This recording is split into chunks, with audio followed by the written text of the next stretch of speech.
Hey everyone, it's Brett from Misfit Media, and I'm here with Chris O'Sullivan, the founder of Brothers Barbecue. Chris, how you doing? Great, man. How are you? Doing really well, doing really well. I know that it's just an insane time with us with COVID-19. It's basically uncharted waters for everyone.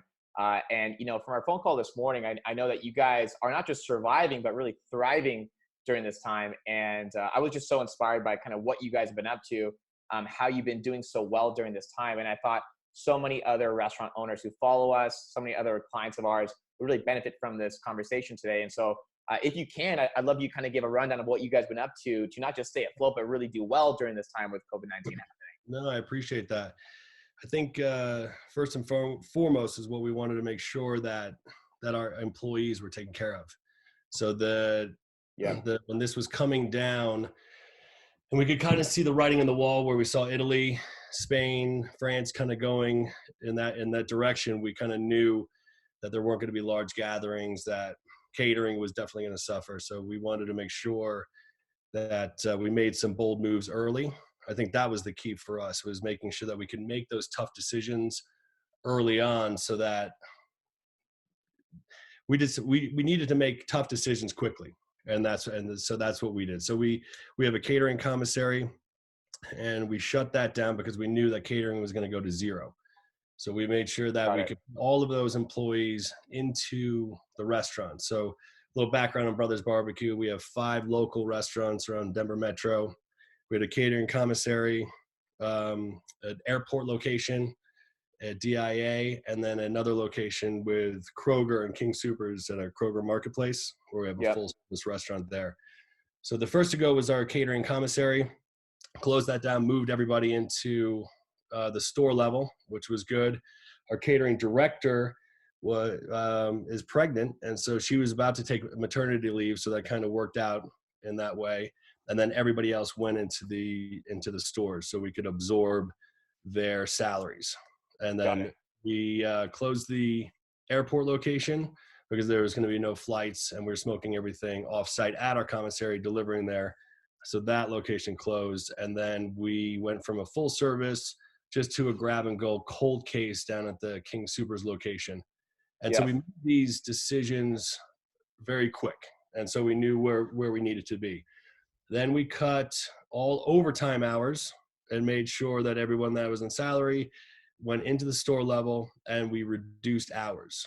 And we basically made 3 different schedules at that time, looking at kind of sales and what they would be.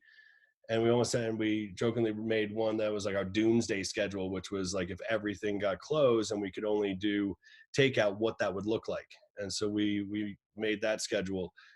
By that Monday, we made that over the weekend, over 3 weeks ago. And by that first Monday, when the governor shut down and the mayor shut down Denver's and Colorado's restaurants, so Yep. we basically had to go to that doomsday schedule. Got And it. so and then my brother and I, as we're 50% owners and founders of the company, we forego our salaries just to make sure that we could make the payroll. So we had a payroll the middle of March. Actually, had 3 payrolls in March, right? One right in the beginning, one in the middle, and then the 7th and the 27th, which we just went through.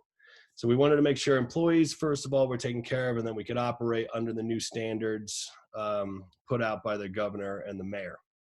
So once we realized Got it. we were good, fortunately and gratefully for our incredible employees that in the restaurant industry we've had. I mean, our district manager has been with us 15 years. We have multiple people that have been with us over 10 years.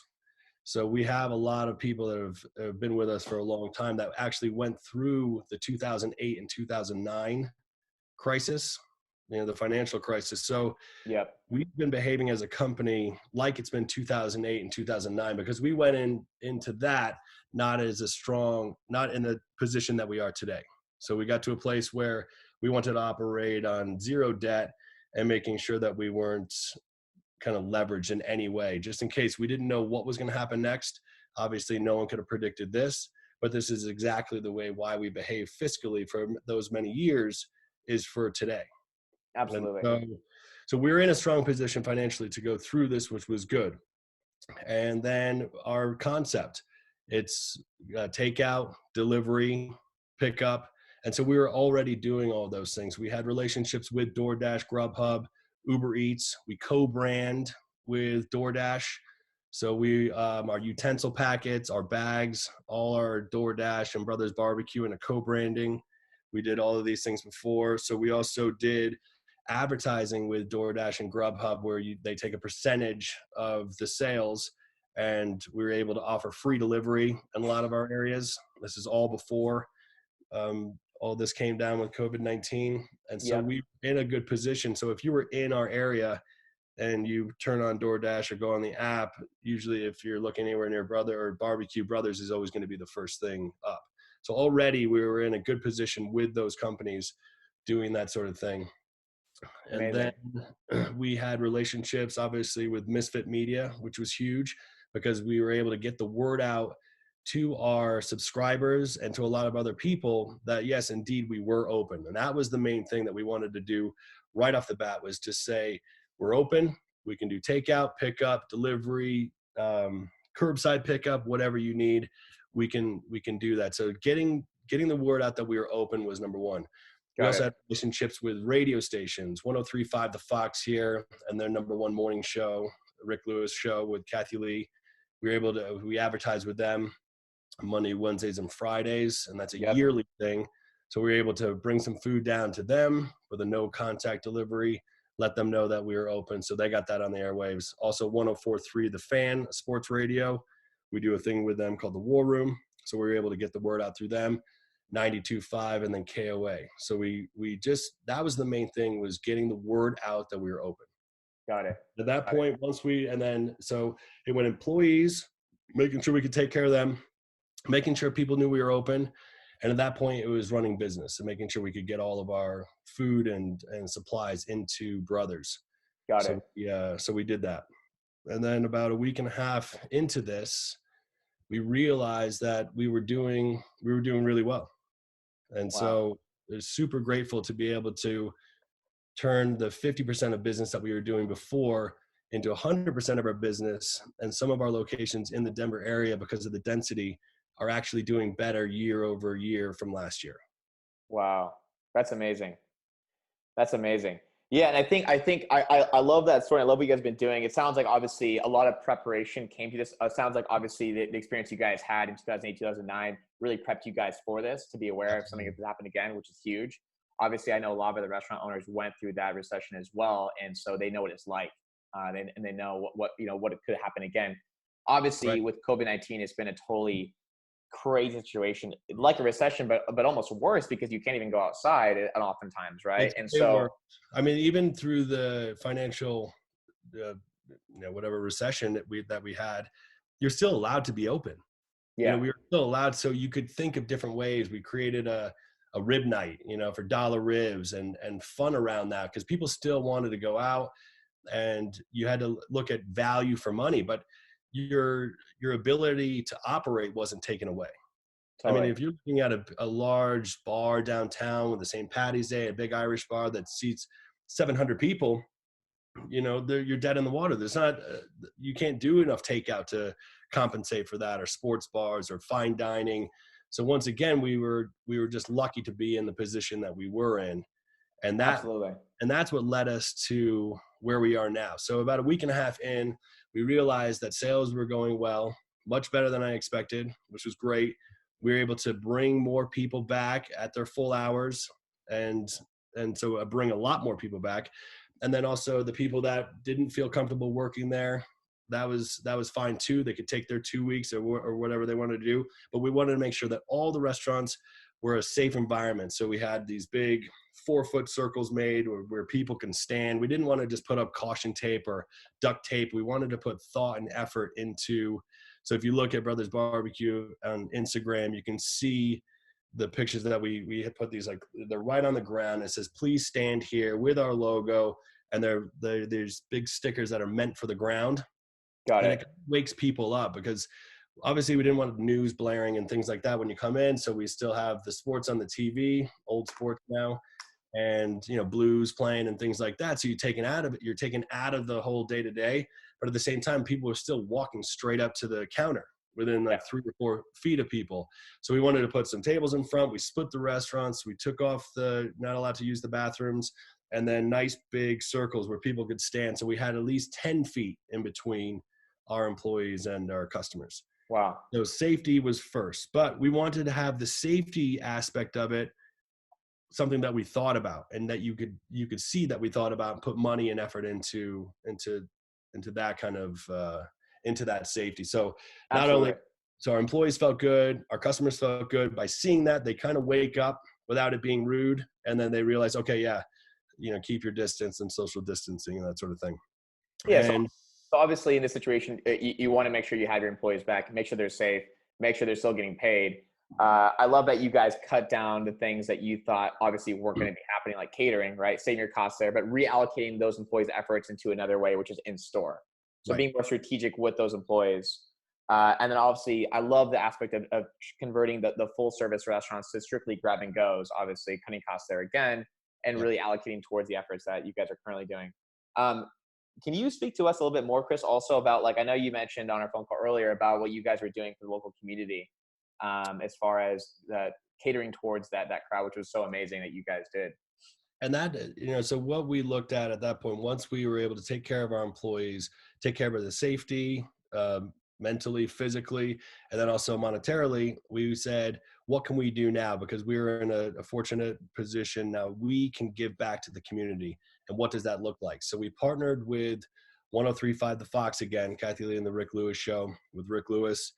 And we said, for the next 3 weeks, Monday through Friday, every single day for lunch, we'll go to a different frontline medical facility or anyone else that's on the front lines, and we're going to cater their lunch. And so we'll take care of that. And that's donating from Brothers to the community. So the first one we did was Monday. We went to the Medical Center of Aurora Emergency Department. We dropped Yep. off 45 bagged lunches for them. And once again, on Instagram and Facebook, you can see those. We got the pictures with all the staff in medical masks and goggles and things like that, and their gowns, with Brothers Barbecue. Our second one today was at Swedish Hospital in the COVID unit there. That was for 25 people. Tomorrow night, we're going to Rose Hospital, the maternity ward, because you can think about all the expectant mothers that are still having babies right now, and the people that are Yep. working there, and visitors and dads that want to come in, and just all the kind of anxiousness that brings around. So we're catering that for tomorrow evening for the night shift. So we're going to continue to do this for as long as it takes, until things get lifted. And Yep. people can't really, their cafeterias are shut down at the hospitals. So they're working long shifts, obviously, and we want to just give a little bit back while we can for the community. And I That's think amazing. being in this position now and being able to take care of our employees, I think Mark Cuban said it. He said, companies going to be looked at on how you behave now, how you take care of your employees, how you take care of your community. And if you're in the position to do that, we have to be able to do that.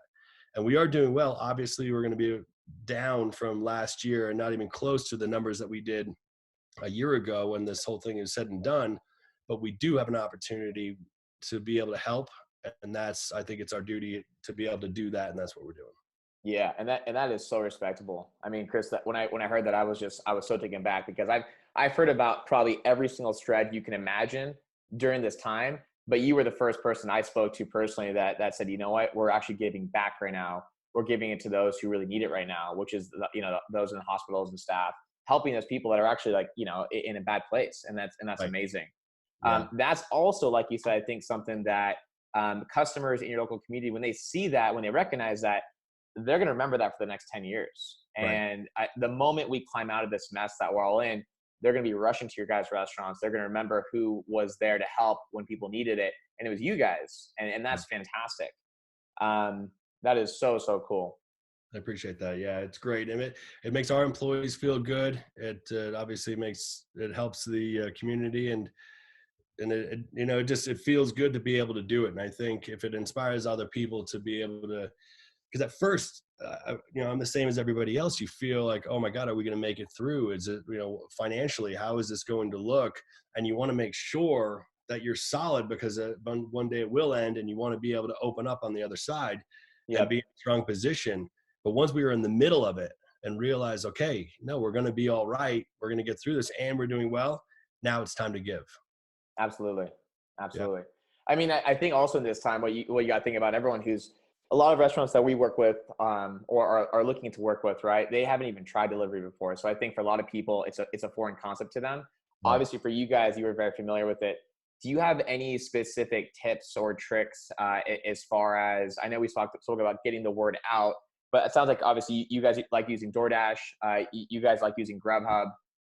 Any tips or tricks that you recommend for delivery? Any kind of changes in your process at all by any means, or?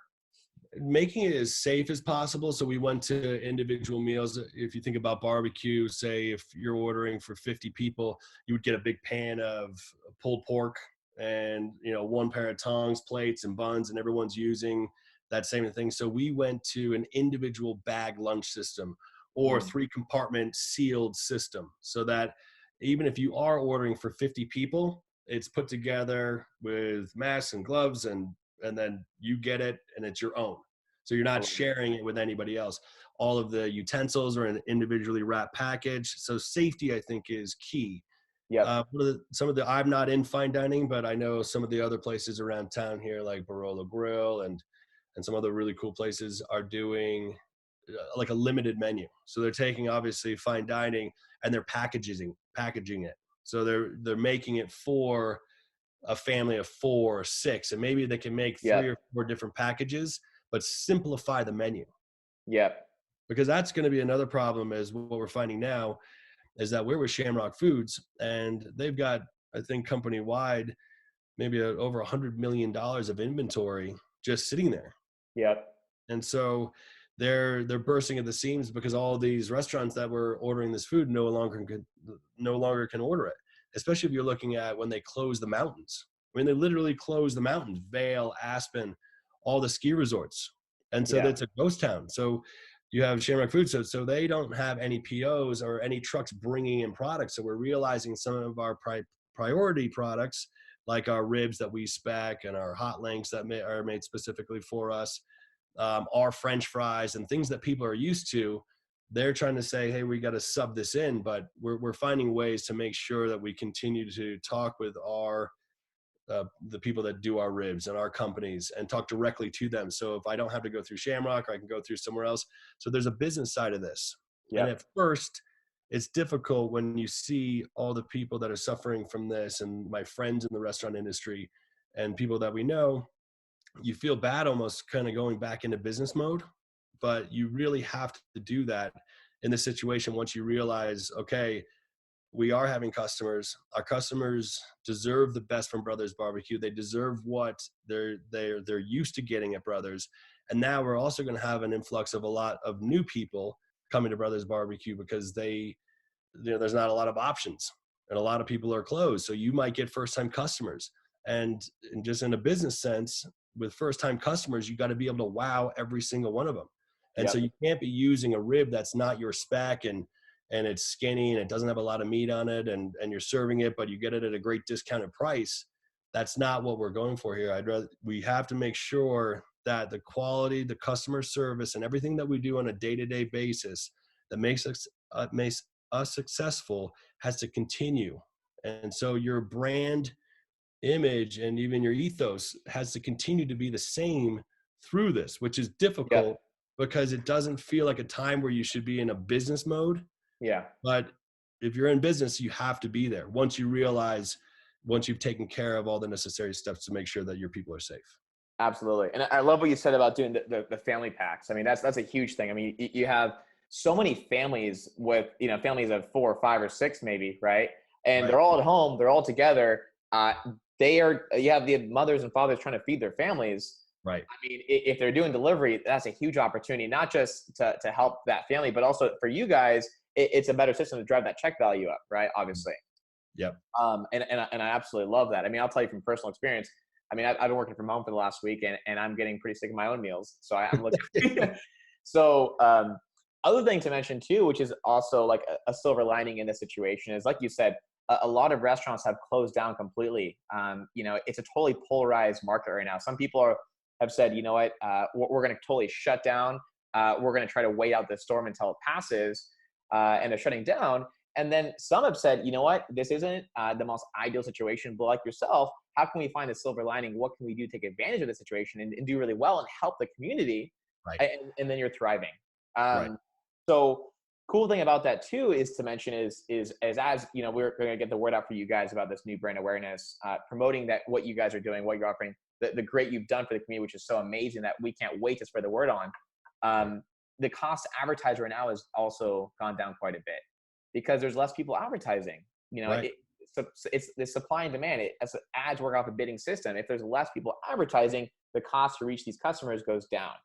So you guys are in a fantastic place. I love what you guys been up to. I love your energy behind this, Chris. I mean, it's so motivating. It's so inspiring. I think so many restaurants, if they were to take some aspects of what you're doing and apply it to the business, would do incredible. And I think it's going to help them a lot. So Right. I'm really excited about this. I appreciate that. And it feels easy to me because of the employees that we have. I mean, everybody Yep. went there. I mean, it was just incredible. I was proud of this team when we were hitting record numbers, just months ago. And I never thought I could be more proud, but I'm more proud of them now through a crisis than I could ever imagine, because they all came together. We're on a text feed together. Hey, you guys I need a tray of cornbread. Yeah, no problem. My brother's driving the airport delivery van, which is a refrigerated van. He's delivering chickens to different places. Our, district manager, he's used to going around making sure everyone's taken care of. He's working at one store sometimes, full shifts. I mean, these GMs up their hours. We like to have a balanced work and play life. And our GMs only work about 40. We try to have them work about 45 hours a week versus the old school kind of 60, 70 hours a week in restaurants. I don't really believe in that. We want to have a good balance, but they've upped their hours, and everyone has just come together in a way that I'm just standing back and just watching this. And I'm in Yeah. awe of our team and what they've been able to do. That is incredible. Well, props to you guys for doing so well, and props to you, Chris, for being such an awesome leader through this. Chris, if there's any restaurants that see this video and just want to take a look at your social pages, I know you referred to your Instagram and Facebook a few times, even your website. What will be the links for them to check out if they wanted to check this out for the video? So if they just put in Brothers Barbecue, and let's see, I think it's I'll have to check on Instagram. I don't even run that stuff. So the Brothers Barbecue on Instagram is brothers.bbq, and then everything's on there. You can go to our website, Facebook, Perfect. Brothers Barbecue in Denver, but yeah, everything is on there. And Awesome. Very, very cool. So Brothers.barbecue Instagram, guys, if you want to check that out, I'll put the link below on this video also so you guys can see. And then Chris, any other final words or thoughts that you want to share with our community? No, I appreciate your help through this, and to be able to, I'm so happy that we actually had to put our relationship together before this went down so that we were in a position to be able to reach a lot of people. And you were a huge help in that first week, letting people know that we were open. So I appreciate you and all the other partners that we have in advertising. And when times get tough, I think advertising was always the first to go. And we've always been a company that says, stick with the advertising. Let's find other ways, because we want to continue to let people know that we're open or whatever we're doing. And so advertising, I think, is key in having relationships and building relationships, and not something that's one-off or a couple radio ads or one print ad every 6 months and then not doing it. Anything, I think, and as you know, being in this business, anything worthwhile is going to be something that you do consistently, build relationships with those people, and so that the people that you're working with can understand your brand as well as you can. And so then you have that relationship that really works. Absolutely. Yeah, no, I was once told when I first got into marketing, cutting the cost of marketing is like stopping a clock to save time. It doesn't really make sense, especially in this situation. So I absolutely love that. Chris, thank you so much for sharing. Wish you guys the best. You guys are absolutely thriving. You're crushing it. And looking forward to continuing these campaigns for you guys. We'll make it through this, and we'll make it, even better than before. So really excited to get through this. And thank you so much. Alrighty, see ya. Bye.